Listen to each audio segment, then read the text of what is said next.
Welcome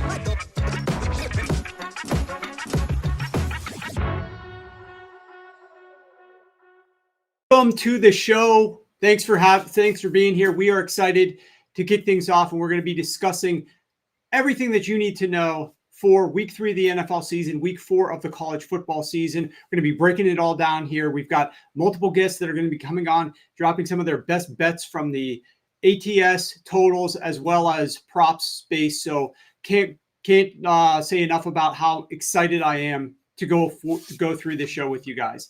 The first thing I want to do, though, before we get into some of our guests, we're going to be bringing on Ryan McCrystal momentarily, who is 5-1 in his college recommendations that he shared right here on the show with you guys. I got to talk about that game last night briefly.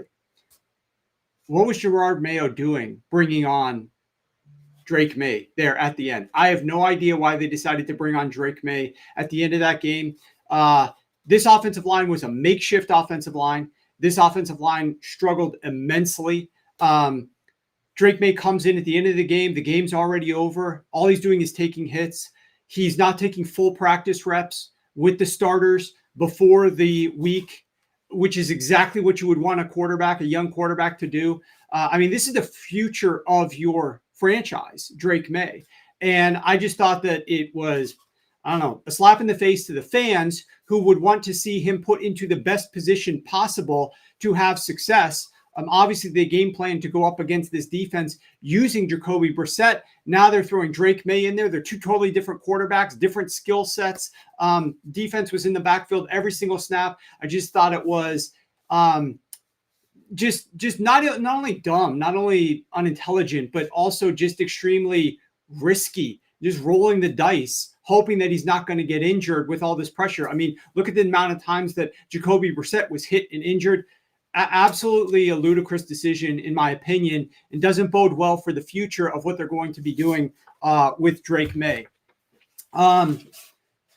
Before we get into discussing Ryan's college bets, and mind you, we will be sprinkling in bets throughout the show from me and some props as well.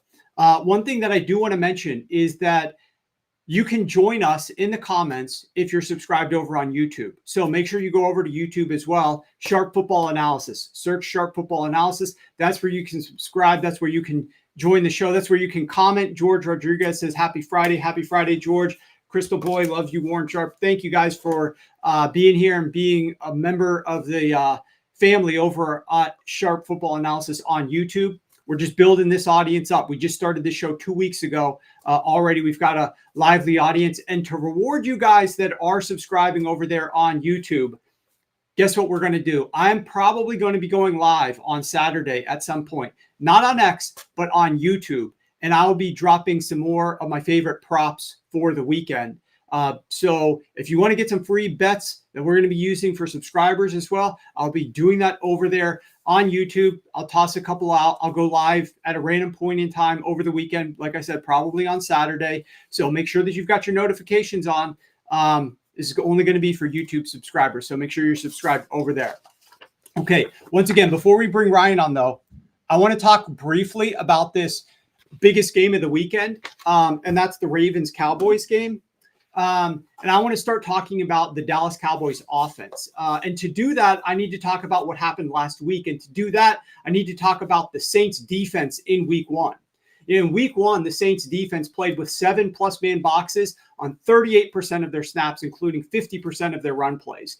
Those numbers are slightly below average. But in week 2, against the Cowboys, the Saints defense played with 7 man boxes on just 25% of their first half snaps, the lowest rate of any team in the league. They played with 37% 7-man boxes. They are typically a man coverage team, but they played the Cowboys only 13% man coverage in the first half and used drop 8 on 22% of snaps. Going against no blitz zone defense for most of the game, Dak Prescott, obviously that was a change of pace for them. Now the NFL average is 3.7 drop 8. The Saints ran it almost 7 times that amount. The Saints ran no blitz zone 83% of the time. We have seen in the past, like Patrick Mahomes struggle against Lou Anarumo when he suddenly goes drop 8. Well, that's exactly what the New Orleans Saints did. And despite facing this coverage, the Cowboys did not punt the ball once with Dak Prescott in the game. Here's what their drives did. field goal, touchdown, interception, field goal, halftime, field goal, turnover on downs at the Saints 16, and an interception. These drives consisted, from a length perspective, 78, 54, 51, 45, 41 yards. And the Dallas Cowboys offense ranked great on these drives. They were third in plays per drive, fourth in score rate, fifth in yards gained per drive at 46.6, and sixth in points per drive. The problem was they didn't score a single touchdown in the red zone against that Saints defense, despite 3 trips there. Now they're going up against this Baltimore Ravens defense that is clearly a pass funnel defense. The Ravens defense ranks number 1 versus the run, number 26 versus the pass. I have heard some quotes that Mike McCarthy said, and the coaching staff potentially, that they want to come out here and maybe run the football a little bit more.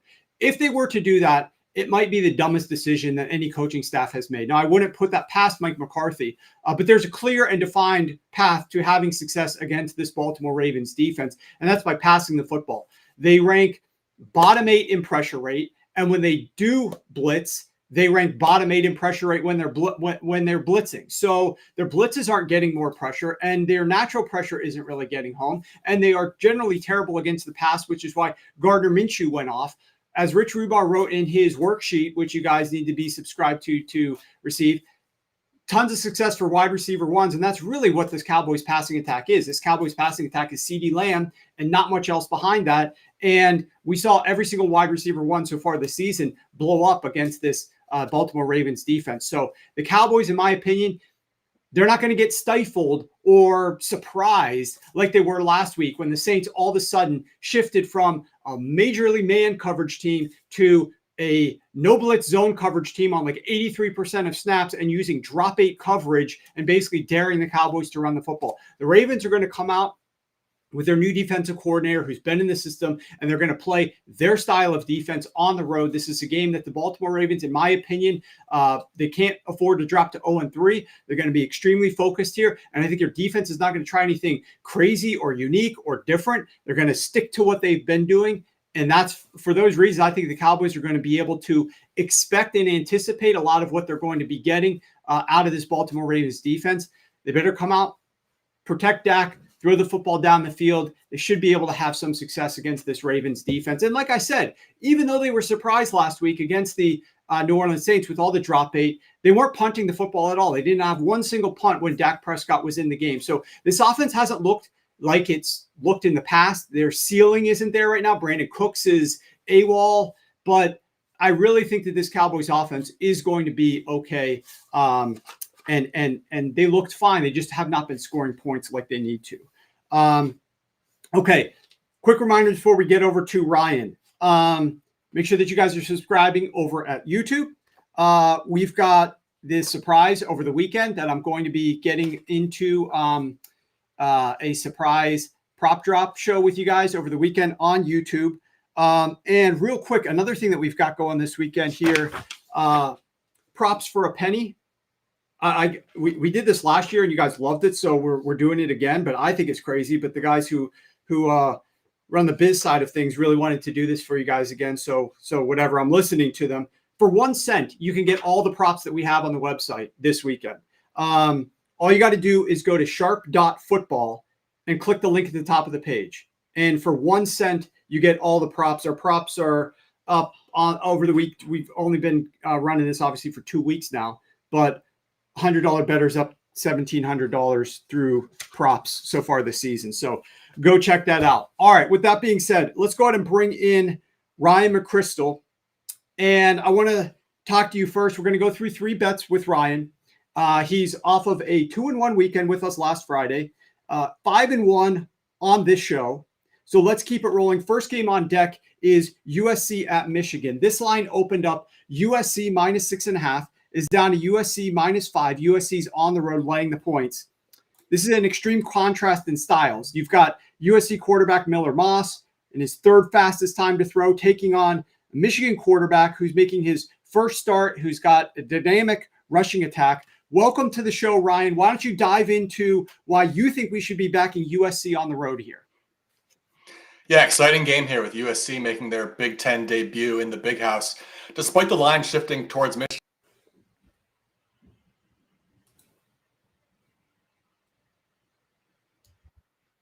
First of all, you can't really stop. Going to put up points, especially this year where Lincoln Riley really has a stable of receivers. They don't have a big name like a Jordan Addison out there this season, but this is a deeper receiving core than Caleb Williams had in his 2 years at USC. So they can spread the ball around, and I think they're going to be able to pick apart this Michigan defense, which might not be as good as it was last year, especially in the secondary, despite the fact that they returned a ton of talent. There are really high expectations for this unit, but they just haven't looked good.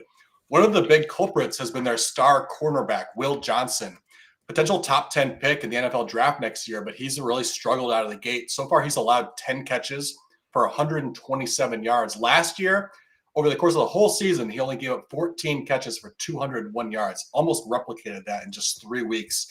And some of those games, not even against great competition.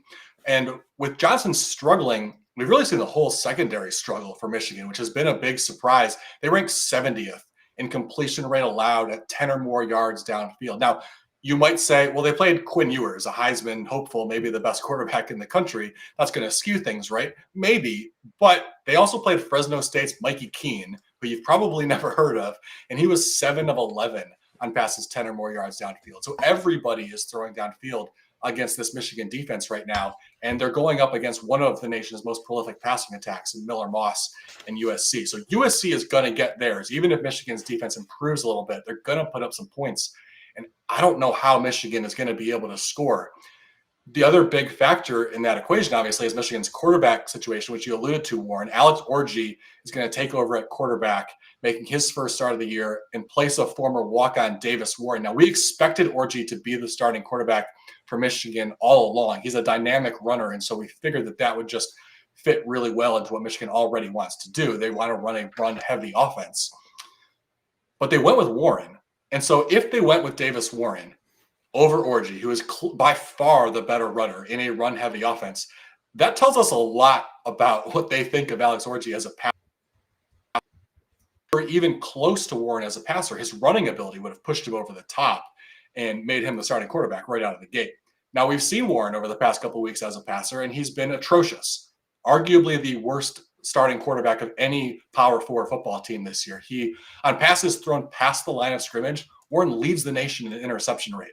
And I think that is really what has driven Michigan to make this change, is they have to cut out the turnovers. They're not going to be able to win games if he's continuing to turn the ball over like that. So they're making the shift to Orji. And I think because they apparently don't trust Orji as a passer either, we're going to see an extremely run-heavy offense, similar to what they used against Penn State last year, where I don't think they attempted a pass in the second half, barely threw the ball in the first half in that game. I think that's what we're probably going to see against USC, and they're just going to try to grind it out and hope that they can win a 17-14 kind of football game.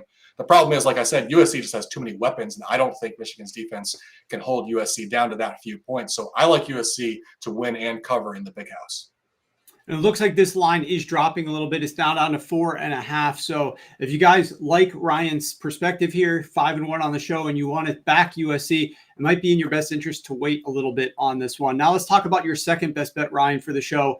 And we're going to be going to one of the biggest games of the weekend. We've got Tennessee traveling to Oklahoma to take on the Sooners. I'm excited to see this game. Two unbeaten teams. Tennessee's offense, it was a sight to behold last week as they racked up a ton of points facing the Sooners defense, which has generated 3.3 takeaways per game. Both of these quarterbacks are extremely dynamic and will add to the excitement regardless of which team is on offense. They can run with the football. They can throw the football. They're extremely exciting quarterbacks. You're siding with the Volunteers, though. Another road favorite. Show us why we should lay the points with Tennessee on Saturday night. Yeah, I'm laying the points with Tennessee, and I think they might win big in this game. I really expect Tennessee's offense to have their way with Oklahoma. They've been fantastic this season, and Oklahoma does have a good defense, but the strength of their defense is in the front seven. They get off the passer really well, and I think Tennessee's scheme is just going to be able to negate that.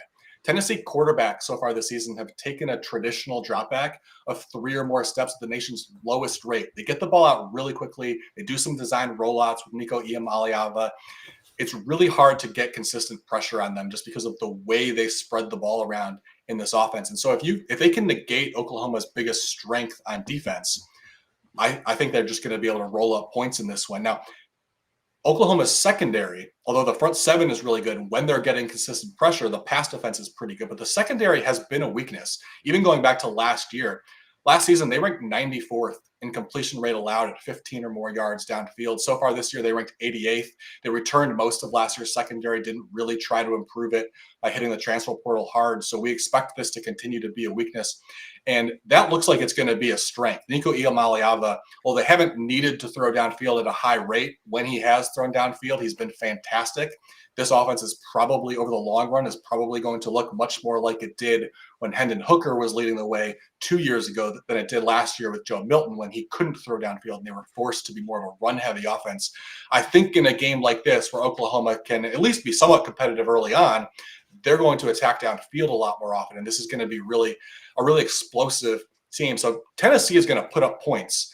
Can Oklahoma answer is the big question. I don't think they can. The offense has struggled so far this year. They're transitioning from Jeff Lebby's version of the air raid offense to Seth Littrell's version. Now, Lebby actually runs the Tennessee offense because Lebby and Josh Heupel worked together at UCF. Lebby was actually the one that taught the offense to Josh Heupel while they were there together. Now they're transitioning to Seth Littrell's offense, who Littrell is a Mike Leach disciple. So he's running more of the traditional air raid, a lot of quick passes, dink and dunk underneath, where you need electric receivers who can produce after they splash, going out and getting Deion Burks from Purdue, a really highly regarded pass catcher, even in a poor Purdue offense last season. But he doesn't seem to be a great fit because he's not a yard after catch type of receiver. He's more of the downfield speed type of guy. He's 38% target share so far. And if he's not producing in that role, the offense is going to sputter, right? Taking a closer look at Burks' numbers from the last few years to really drive home this point, his route adjusted yards after the catch from his past two seasons at Purdue. In 2022, it was 31% below expected. Last year improved a little bit, but still 16% below expected. So they're feeding the ball to this receiver on underneath routes who's really more of a downfield weapon, and so he's not producing after the catch for them. Now, that said, they do get two weapons back this week, or they're hoping to get two weapons back. Andrell Anthony and Nick Anderson have been injured. They're supposed to return. But all along, we were expecting Burks to be the focal point of this offense. So adding those guys back to the offense helps, but it doesn't change the fact that your number one weapon seems to be a bad fit for this offense. So because we have these concerns about the Sooners offense and we think Tennessee is going to be able to put up points on Oklahoma, I think Tennessee has a chance to run away with this one. Interesting. Okay, well, that's going to be the Saturday night big game that I'm going to be planning on watching. Joseph asks, are we going to have a Joe House sighting on the show? Yes, we should be having a Joe House sighting on this show. And Jacob asks, committing to running with the corpse of Zeke instead of peppering CD is a fireable offense. No doubt about it. Don't forget to mention sprinkling in some Rico Dowdle. So make sure you guys are following over on YouTube, Sharp Football Analysis, so that you guys can ask some questions and we'll comment on that as well. I've got one more game, though, to get to here with Ryan, and that is this game that the line is all over the place right now, and the line is moving as we're speaking, looking at my odds screen over here. So this is Utah at Oklahoma State. And as I'm looking at my screen right now, Ryan, Utah has flipped back to the favorite. This line opened at DraftKings at -1.5 a while ago. It got as high as Oklahoma State -3. It is now down to pick 'em at some spots. DraftKings has Oklahoma State catching a point now with the Utah Utes laying a point. This is all due to injuries, obviously, at the quarterback position, Cam Rising. So why don't you discuss with us what we should be expecting when we are tuning in Saturday afternoon to see Utah take on Oklahoma in another battle of unbeatens.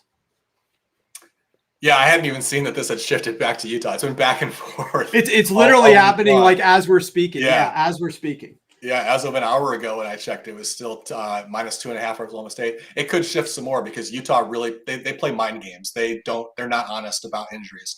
All last year at the beginning of the season, they said Cam Rising was questionable to play. It turns out all along he had a season-ending injury, and they knew it from August on. So we can't trust anything that they're going to say. I was happy to take this I was happy to take Utah when they were getting points. If they're favored by 1, I'll still take them. If that line were to shift more, I would be a little bit more uncertain, but I still would lean towards Utah, even if they were up to 3-point favorite in this game, because I think the effect that Cam Rising has on this game is actually a little bit overstated. Utah is one of those teams where the quarterback doesn't matter all that much. You'd rather have your starter out there, obviously, but they're good in so many other areas that I think they're still going to have an advantage in this game. And one of the biggest reason why I feel that way is I think their defense is going to be able to shut down Oklahoma State. Oklahoma State has really struggled running the ball this year. Now, they're a pass-first offense, so it's not going to completely derail their season if they can't run the ball. But last year, Ollie Gordon was fantastic, and the fact that they had such a strong running game allowed their passing attack with Alan Bowman and some good receivers to be even more effective. This year, Ollie Gordon's had no room to run. This offensive line has really struggled. And last week, huge red flag was raised when their right tackle, a 4-year starter, Jake Springfield, was out with an injury. He's listed as questionable. It sounds like he's going to miss a few weeks, though, so we're not expecting him to go in this game. The real issue that caused was it looked like Oklahoma State had no confidence running to the right side of the offensive line. 2 weeks ago, with Springfield in the lineup, 43% of their designed runs went to Springfield's gap. They really like that veteran on the right side of the line. Last week, without Springfield, when his backup was in there, only 2 of 28 designed runs went that direction. If your rushing attack is going to be one-dimensional, Utah State is going to shut it down and make you a one-dimensional passing offense. And if your entire offense is one-dimensional, if all you can do is throw it, a defensive coordinator like Morgan Scalley is going to shut you down. So assuming Springfield doesn't play, which it sounds like he's not, they're not going to have a running game. And if you allow Utah to just key up on your passing attack, this is a fantastic defensive coordinator, a talented defense. They're going to shut you down. So even if Utah has some struggles passing the ball because Cam Rising won't go, they should be able to run the ball. They should be able to put up some points. And I think they're going to shut down this Oklahoma State offense. All right. Well, thank you for joining us, Ryan. Thanks for being part of the show once again. Let's see if you can build on that 5-1 record. Everybody tune in next Friday for more of Ryan on the Sharp Football Show. And make sure that you are following him on Twitter as well as, well, X now, but as well as checking out his articles up at sharpfootballanalysis.com. He's got articles for a lot of the college games that he likes over there at Sharp Football Analysis. So check that out. Okay, before we get into our next guest and we switch the page over to the NFL, I do want to talk a little bit about Kyler Murray and sort of what we can expect for him in this game against the Detroit Lions, because against man coverage this year, Kyler Murray has been terrible. He ranks 30th in EPA per attempt, 27th in success rate, 22nd in yards per attempt. But he's been brilliant against zone coverage. Against zone, 3rd in EPA per attempt, 11th in success rate, 10th in yards per attempt. This is not something new for Kyler Murray. He has shown massive splits throughout his career. Look back at last year where he had massive splits. Look back at 2022, 2021. In fact, you can go over like his last 4 years from 2021 through present. We won't include his like first couple of years in the league. But his splits have been ridiculous. Versus man, minus 0.22 EPA per attempt, 5.6 yards per attempt. Versus zone, plus 0.09 EPA per attempt, 7.6 yards per attempt. He's completing 52% versus man, 73% versus zone. If you look back at a couple of games where he's played man coverage teams that play a lot of man, in 2022, he went 31 of 49 for 5.7 yards per attempt, 1 touchdown, 1 interception versus the Raiders. Last year, he only played one such defense. That was the Pittsburgh Steelers because he didn't play the full season. In that game against the Steelers, 13 of 23, 6.3 yards per attempt, 145 yards passing. So it may be a little bit more difficult than we expected. I know that this total has gotten bet up. It opened, I want to say, at 50. Let's see what the odds screen says for this one. Opened right around 52, got bet down a little bit to 51, got bet back up to 52.5, is now back to 51.5.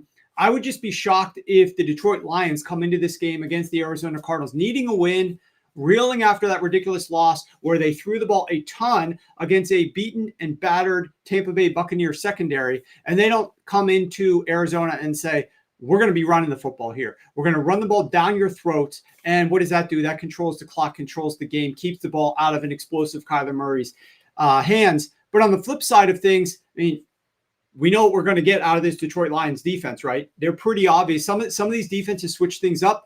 Not really the Detroit Lions and Aaron Glenn. They're going to be blitzing, and they're going to be getting a lot of pressure, and they're going to be playing a lot of man coverage. I don't know if the Cardinals offensive line is going to be able to hold up to those blitzes, which is where we could see some Kyler Murray rushing yards come into play here. And as I look at the odds screen, this thing opened at DraftKings, Kyler Murray rushing yards prop at 34.5 rushing yards, got bet as low as 30.5, is now back up to 33.5. So generally speaking, I'll just say this. If you like betting Kyler Murray rushing yardage props,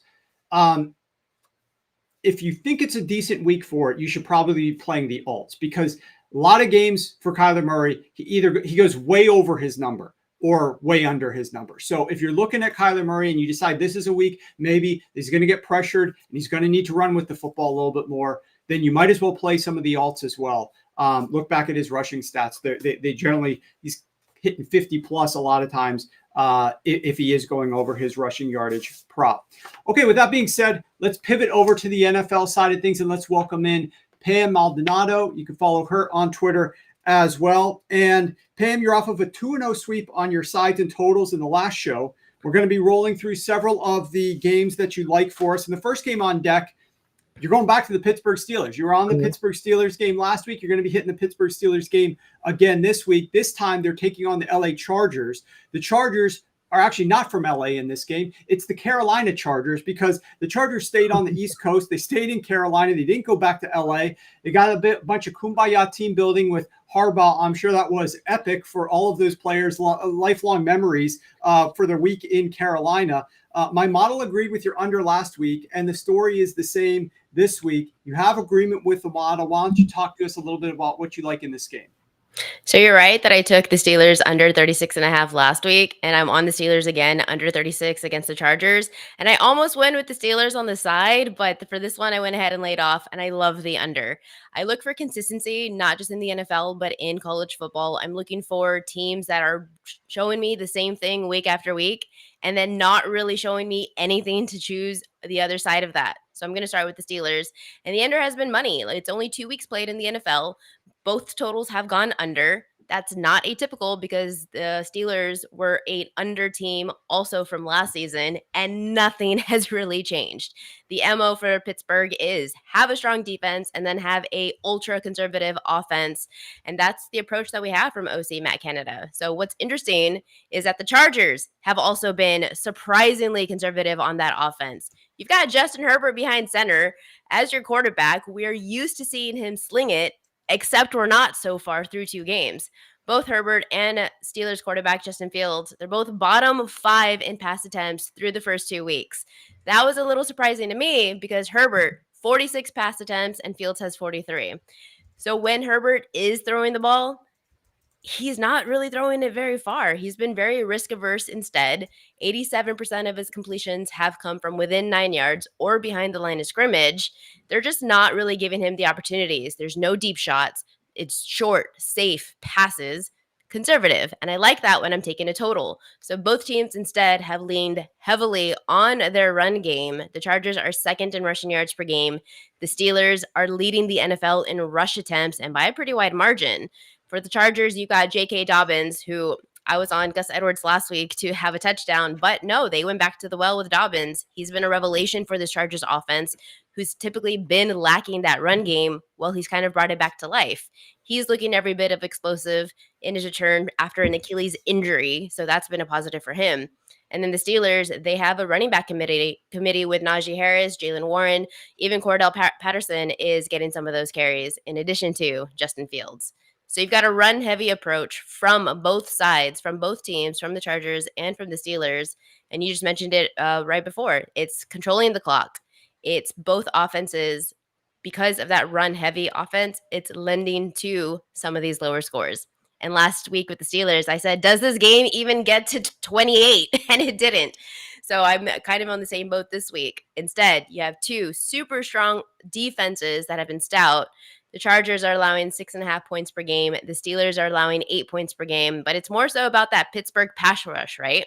It's led by a very healthy TJ Watt, and that's kind of the key factor. So as long as he's healthy, then this is going to be a formidable pass rush throughout the entire season. 4 sacks accumulated from the Steelers. It's just a very strong unit. And another factor to consider that could help with the under is that this is Pittsburgh's home opener. So the crowd should be fired up for this one. Potentially that could rattle Herbert. You've got 2 conservative, run-heavy offenses facing strong defenses. The clock is going to be moving. Possessions are going to be limited. I expect a low-scoring, grinded-out type of game. So under 36, I'm not scared of it at all. I'll take the under between the Chargers and the Steelers. Yeah, like I said, Pam, my model does agree with you here. It doesn't have enough value on the key numbers to go with you. But one other angle to play in this one, if you think that there's going to be possessions that aren't ending in touchdowns, I kind of like the over 3.5 field goal prop at plus money in this one, because we know the Pittsburgh Steelers have a great kicker. Normally, it's a tough place to kick, but checking the weather forecast right now, looks sunny, no wind. Great day for potential kicking. And we've just seen these kickers banging field goals from all over the place. And so I would not be surprised if both of them could combine to at least hit 4 field goals. All right, let's talk about your next best bet, Pam. You've got a bet on the Packers-Titans game. And this game, I don't know. We've got your backup quarterback potentially in Malik Willis. We've also heard rumors that we might see Jordan Love in there. I'm not sure if we will or not. I'm really interested to see the injury report for this one. Green Bay had a pass rate of 29% below expectation in week 2. In 4 Malik Willis career starts, his teams have thrown minus 36%, minus 20%, minus 24%, and minus 29% below expectation. The coaches know who they've got at quarterback, and they do not want to pass the football with this guy whatsoever. He threw only 4 passes, 10 plus yards down the field last week.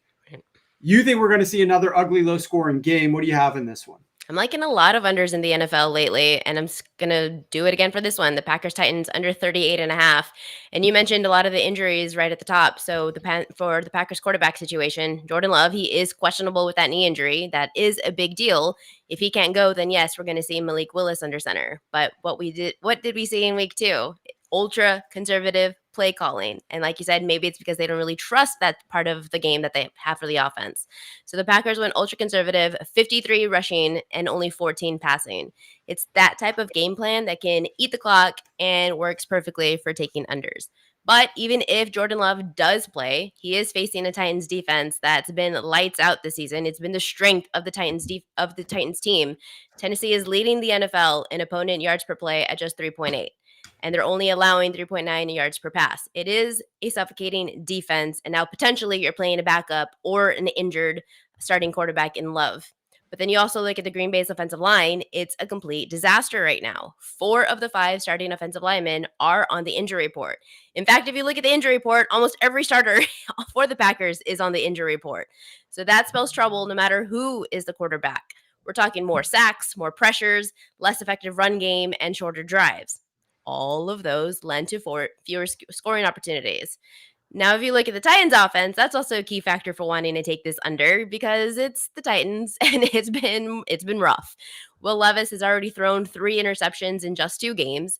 They've given up 7 sacks, tied for the 3rd most in the league. And the result has been the Titans are scoring 17 points per game. That's 26 in the NFL. I don't have a lot of faith that the Titans offense is all of a sudden going to flip a switch, but I do trust that the defense at home against a injured and battered team on the other side can definitely keep this under the total. And the stat that is interesting for me is that the Titans are only one of 2 teams that have not scored a single point in the 4th quarter in the season through 2 games. The other team is the 0-2 Panthers. So that's not great company to be in. And to kind of continue, I expect that trend to continue. So a live 4th quarter under bet is also a good look once the opportunity comes. It's usually typically around 9.5 points. So I would also want to talk about the total because the line opened 36.5 and it got bet up to 38.5. To me, that's 2 points of value on a game that I was already expecting field goals as the main source of scoring. So yes, I will take the under on 38.5 with 2 struggling offenses, 1 elite defense, potential quarterback issues, offensive line problems, injuries galore. So yeah, I'm expecting more defense, punts and field goals. Give me the under 38.5 for the Packers and the Titans. Yeah, you got to check out what is happening to this Tennessee Titans team offensively in the second half of games. I mean, they've been getting outscored. I want to say it's something like 38-7 in the second half of games. This offense is not productive whatsoever. The coaching staff needs to do a far better job. Clearly, they're doing a good job of managing Will Levis early in the game, scripting things out, calling the plays, sequencing things. But then in the second half, as they're playing with a lead or in a decent game state, they just don't know what to do offensively from a play calling perspective. You know your quarterback is a little bit of a Radic head case. You've already said that publicly in your press conference. Figure it out how to manage this guy. Get him, leashed up in that second half to work the way that you want him to work so that you're not blowing these leads. I think this is on, obviously you could complain about Will Levis, but you're able to get the lead in the first half. So you need to figure out a way to maintain it. And this is on the coaching staff to some extent. All right, Pam, now we go to the late slate. We got the 4 p.m. kickoff slate, and this is the best game of the weekend. Obviously, we've got the Baltimore Ravens and the Dallas Cowboys. And this is one that I talked about a little bit at the top of the show. The Ravens are desperate to avoid 0-3. The Cowboys are desperate to avoid 1-2, but they're home underdogs right now. They're catching a point at home, which is somewhat rare. The Ravens defense is pretty straightforward right now. They are number 1 defending the run. They're number 26 versus the pass. They ranked number 3 versus the pass last year. They dropped all the way off to number 26 this year. What is your favorite prop look in this one, though, Pam? You're going to the other side of the ball when the Ravens have the ball. I like Derrick Henry to score at least two touchdowns at plus 350. I have an affinity to Henry. Preseason, I had the expectation that he was coming into the Ravens team and he was going to be utilized more at the goal line situation. Well, that's kind of coming to fruition because we are seeing his workload increase from week 1 to week 2. And his track record in his career kind of speaks for itself when it comes to scoring. 92 rushing touchdowns in 121 games. That is the consistency that I am looking for. He's already found the end zone in both games this season, and 1 touchdown is heavily juiced at minus 145. So I'm going for the longer odds. Looking for the Cowboys defense. They were weak against the run. We saw it last week when they gave up 5 rushing scores in through 2 games, all coming in from inside the red zone. But this also is something that extended out from last season. They were 24th in rushing touchdowns allowed. So Dallas's run defense is struggling. They're also dealing with injuries. Henry, he's primed for a big day with an increased workload that we saw from week 1 through week 2, from 13 carries to 18 carries. And we talked about Lamar Jackson and how we both liked his rushing prop preseason. So I think Lamar Jackson can continue with that. He himself can have a good rushing yardage production against the Dallas defense. But if you put him in goal line situations, I'm going to trust King Henry every single time in that matchup. So plus 350 for 2 touchdowns. To me, that's value. There you go. Well, good luck to you again, Pam, this week. Like I said, off of an undefeated week on your sides and totals last week, you got a couple more for us this week. Make sure you guys are following Pam over on X, and she's got articles up at sharpfootballanalysis.com. Go check those out. In addition, naturally, be sure to follow her and check her out on the show next week. She'll be with us every Friday, dropping some props and analysis for you. With that said, guys, we are going to be able to go through some of your questions. So if you are following over on YouTube, go to Sharp Football Analysis. If you are already there, ask a question. I'm going to run through some of your questions right now, and then I'm going to get into a couple of my favorite props that I like the most this weekend. I do want to remind you guys that we just released our first computer total from my computer totals algorithm, which is basically how I got my start in this whole thing, well over a decade ago, was being accurate with my computer algorithm, sharing that information with some of the, community and message boards at the time, got contacted by some of the guys that run in some of the biggest betting circles out in Vegas, went out there, met up with them, started giving them my information directly, and the rest is history. Obviously, now here I am speaking to you guys and loving every second of it, doing this full time for a living. So those totals have gone 126 and 52. That's 71% over the last 4 years. If you want to get these these types of plays, they start this week, week 3. We're going to have some more coming up later. You use the code TOTALS30, TOTALS30, and you will save big on any of our season-long subscriptions to get those computer totals.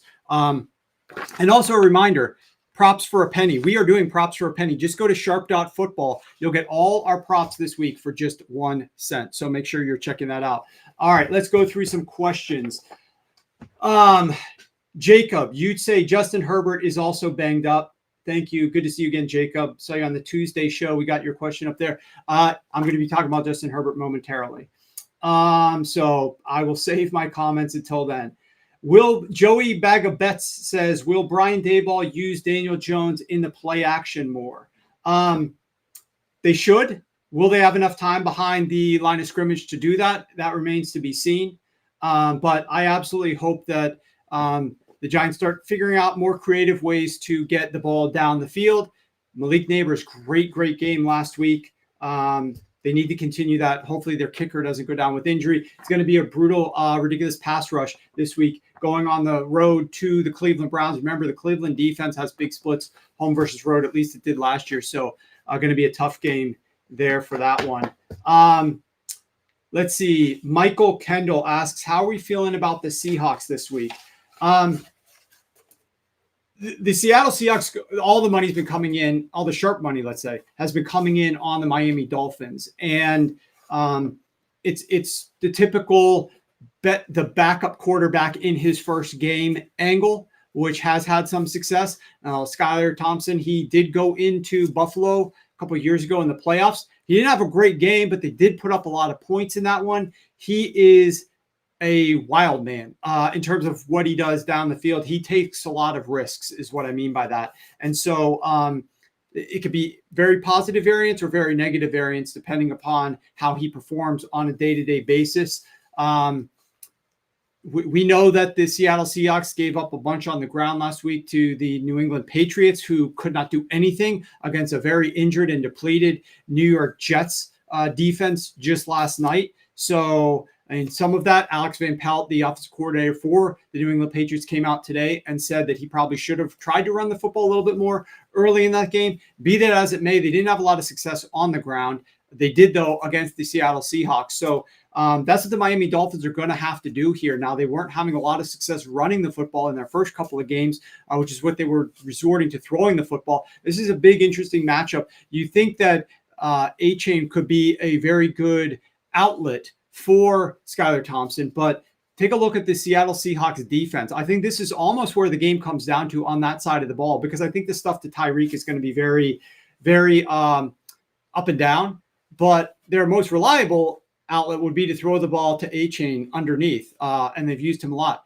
The Seahawks linebackers are excellent at reducing the ability for running backs to get production in passes out of the backfield. So I know they line up A-Chain different places, and so he's not just a true running back out of the backfield, but that's where this game's going to be won or lost, in my opinion, on that Miami side of the football. You obviously, can they get pressure? Can they get turnovers? But it's whether or not they can get anything productive there, or if Seattle's defense truly is what they've shown on tape the first 2 weeks, and they're just going to absolutely smother A-Chain and make Skylar Thompson have to go down the field with the football.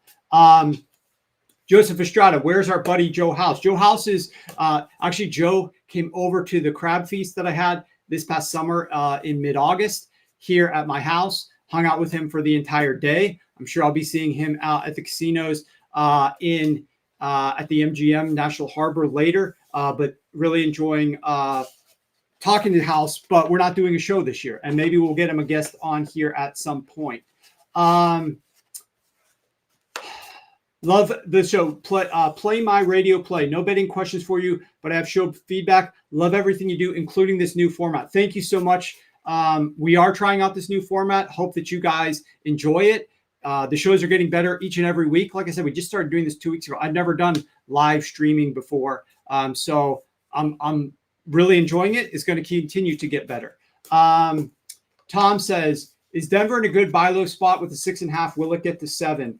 I would suggest that you wait on this one. I think there's a chance. It all depends on the injury report for the Tampa Bay Buccaneers. So let's see what that final injury report is later this week. But look, some of these ugly teams that have not looked very good, that are sitting at 0-2, these are going to be teams that you would want to, generally speaking, try to back in these spots.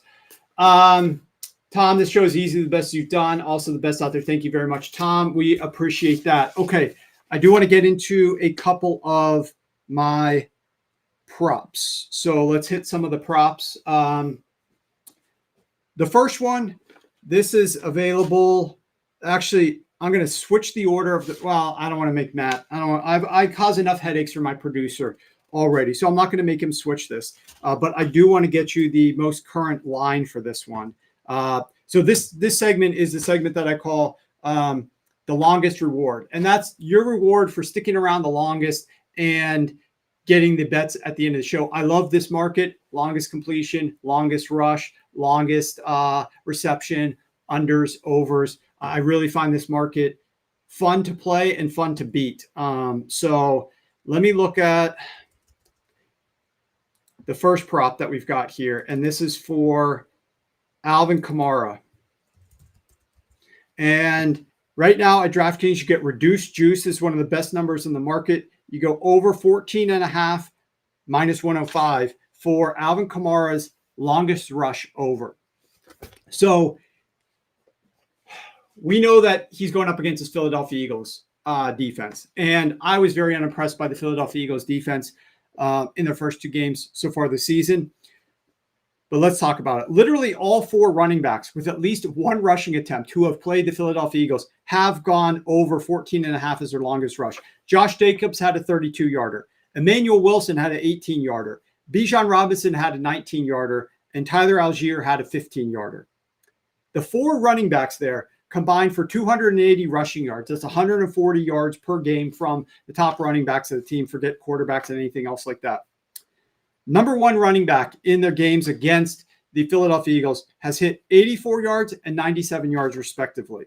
Kamara himself has topped 14.5 in both of his games. He's hit 83 and 115 rushing yards. And here's the matchup. You know, this line, obviously, his longest rush is about the same as what it's been. His total rushing yards has been increased, naturally speaking, because he's been going berserk here from what it was the first couple of weeks of the season, and that's to be expected. But the one matchup element to this that I really want to share is outside zone. The New Orleans Saints use outside zone at the 4th highest rate on run plays. Of all their run plays that they call for running backs, they use outside zone 50% of the time. The Eagles are dead last defending outside zone runs.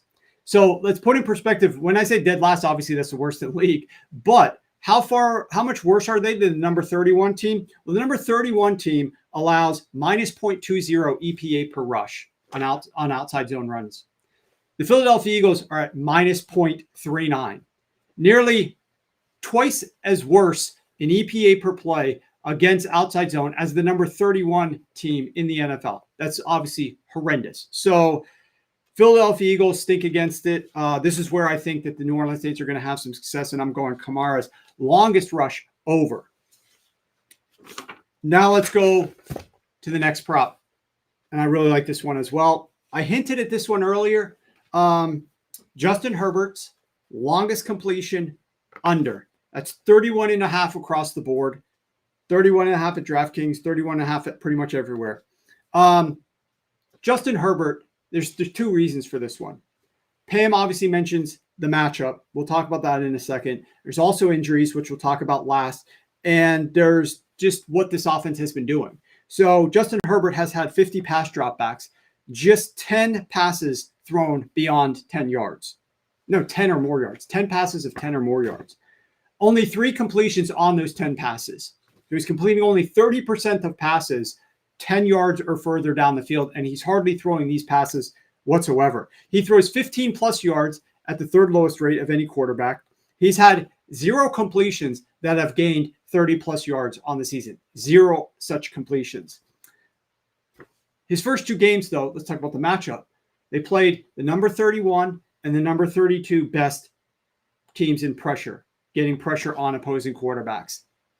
Now he's going up against the Pittsburgh Steelers. The Pittsburgh Steelers get pressure at the number 1 highest rate, even though they blitz at the number 7 lowest rate. So lots of pressure despite blitzing very infrequently. What does that mean? That obviously allows for their ability to play coverage but still get pressure on Justin Herbert, which will prevent some of the stuff that gets thrown deeper downfield, which will be a major shock to his system considering he just went up against the Raiders and the Carolina Panthers pass defenses that don't get pressure. I think it's going to be a big change here. And then this stuff comes down to strategy offensively. Now, obviously, if the Pittsburgh Steelers jump out here, the Pittsburgh Steelers are up 14-0, 17-0, then Justin Herbert's going to have to be throwing the ball down the field more. And that's not really good for this bet. But that said, the game state looks to be pretty tight.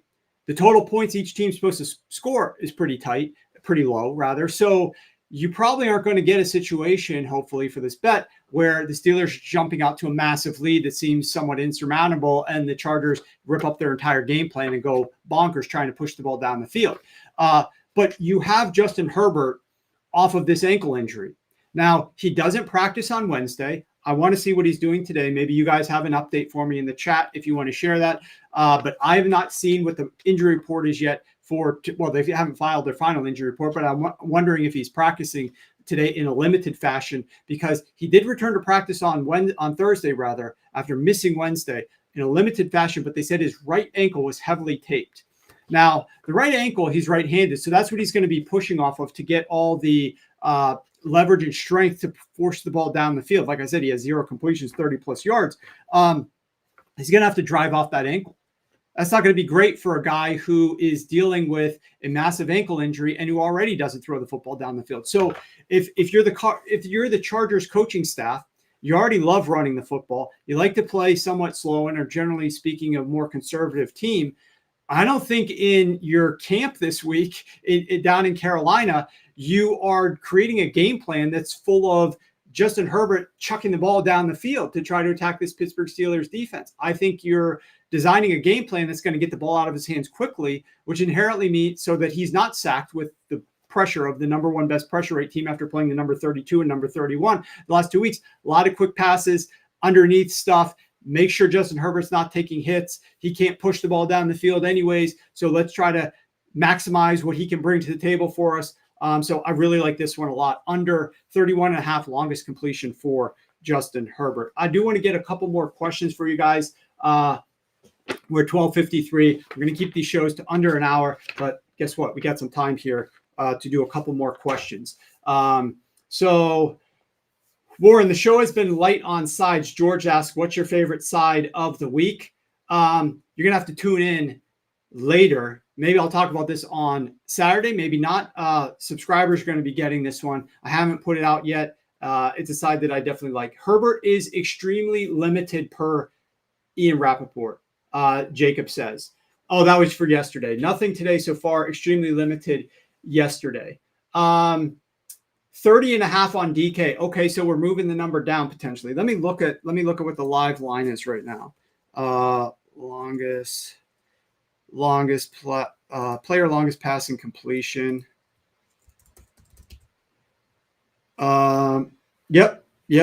We go. Wow, we've moved it. You guys are betting this. We've got enough people following us. 30.5 at DK. I'm seeing a 29.5 out there as well right now. There's still some 31.5s out there also, but yeah, you guys are moving this number. Now keep in mind, I did before the show give this out to subscribers, which if you are interested, it's only 1 penny. It's a penny right now to get involved. And there were some 32.5s out there when I gave this out at 11:55, 5 minutes before we went live. If you want to get involved for the penny, scan the QR code right there, or just go to sharp.football. You can get on board this week. All of our props that we've got, I've got a couple that I really like that we're going stronger on that are just, you can get them all for 1 penny just to try it out this week. Let's see. What do we got here? A couple more questions. Texans-Vikings game. George asked the question, both teams seem overrated, making for a great matchup. It will be a great matchup. I was looking a little bit at some of the under rushing yardage for the Vikings running backs. I'm not sure if I'm going to end up landing on anything there, but that's kind of the direction that I was looking at. This Houston Texans defense is obviously very ferocious, and I think Justin Jefferson is obviously a little bit limited. I do not have a play on this game. There has been some money that came in early this week on the Houston Texans, but then we saw another group come back on the Minnesota Vikings, and so that's why this line is still where it sits. Johnny Vegas with 2 S's at the end there says, I can't see Philly hanging with the Saints on Sunday. Eagles defense was non-existent. I get recency bias, but I can't see Philly winning this game. Well, I'm guessing that a lot of people agree with you. This is the largest line move from a side perspective since the opener, since the look-ahead lines from last week, where this favorite has flipped a ton. The real question, I shared the biggest question that I had entering last week's game, where I and our subscribers were on the over in that Saints game last week in the first half. The biggest question was, would that Saints offensive line be able to hold up in pass protection against the Dallas Cowboys? Why is that such a big issue? Well, it's an issue for everybody, but it's especially an issue for Derek Carr, because Derek Carr really struggles under pressure. And that's the biggest concern that we had, was if the Dallas Cowboys are going to be able to get a lot of pressure on Derek Carr, then this passing attack is not going to have time for those downfield shots. Derek Carr loves to bail under pressure. He does not like to hang in the pocket. He's got some of the biggest splits. I call it sensitivity. He's so sensitive to pressure that he ends up performing terribly when he's put under pressure. Look at the Philadelphia Eagles team last week. They had the picture perfect team, offensive scheme to go up against. You got Kirk Cousins, who's relatively immobile. He looked a little bit better by the end of the game, but he still definitely didn't look like the old Kirk Cousins from a mobility perspective. He's a sitting duck inside the pocket there, and you're for the vast majority of the game bringing 4, and you're not getting a ton of pressure. And all you do is keep rinse and repeat, Vic Fangio, bring 4. Final drive of the game, we can't let him march down the field and score a touchdown. We're only up by 6. Let's just continue to bring 4 all drive long. And Kirk Cousins dinks and dunks and chunks down the field, 15 plus gain, 20 plus gain. Within 3 plays, he's moved like 50 some odd yards into scoring position. Vic, it takes some time, his first year with the defense. So point is, I don't think the pressure is going to be as big of an issue for Derek Carr in this game. And if pressure is not as big of an issue, he should be able to have some success down the field. It's going to be then on the Philadelphia Eagles offense to step it up here against the Saints defense. I think that's where I have more questions. I think I know what I'm going to get out of the Saints here. I'm not quite as sure on the other side of the ball, and that's going to determine the game. If the Eagles can run the ball with Barkley and Jalen Hurts, control the clock, move the football most importantly, and then finish in points, then they're definitely going to have a chance here. So I think this game comes down to what that Philadelphia Eagles offense is able to deliver. That boy Klaus says, what is a teaser and why is it named that? A teaser is just where you are changing the point spread on 2 bets that are basically parlayed together. So you're getting 6 points or 6.5 or 7 points. Sometimes you can do 3 legs that are 10 points, but I don't, generally speaking, recommend that whatsoever. And you are then changing the point spread, getting those extra points added so that your team can either win the game by less or can lose the game by more. And you have to hit 2 of those legs together. And so generally speaking, it is best to do that when you are moving the teaser leg through key numbers, which are the most valuable numbers. So 7, 6, and 3, moving it through those is where you're going to have the most success. The beer, let's get him in here. Do you believe that the Bucs offense, or will Baker come back down to earth? I like what this Bucs offense is doing, but they came down to earth a little bit last week. We saw that. They were not nearly as productive last week as they were week 1, obviously, against that horrendous Washington Commanders defense. So they've already come back down to earth to some extent here. The Denver Broncos, they play a lot of man, like I want to say 2nd or 3rd most man in the NFL. Baker has been much better this season against zone than man. So that's going to be interesting to see how that goes. All right. Let's wrap it up right there. I do want to tell you one other thing. If you missed it at the top of the show, be subscribed over at YouTube, because I am going to do a YouTube live. Here I've got a producer, got my camera. It's real professionally set up. I'm going to do a YouTube live, which is me on my camera sometime this weekend, sharing some more bets that I like and talking a little bit about expectations this weekend and answer some of your questions. So I'm not going to go live on X. I'm only going on YouTube primarily because I know how to do both on my own. So tune in for that. And if you're a subscriber, set your notifications and you're going to be able to get that. I guess that's it. I think that's it, guys. Reminder, props for a penny, 1 cent for all props this week. You can just go to sharpfoot.football and check out that promotion. And Thanks for joining. Thanks for asking all your questions, all your comments. Really appreciate that.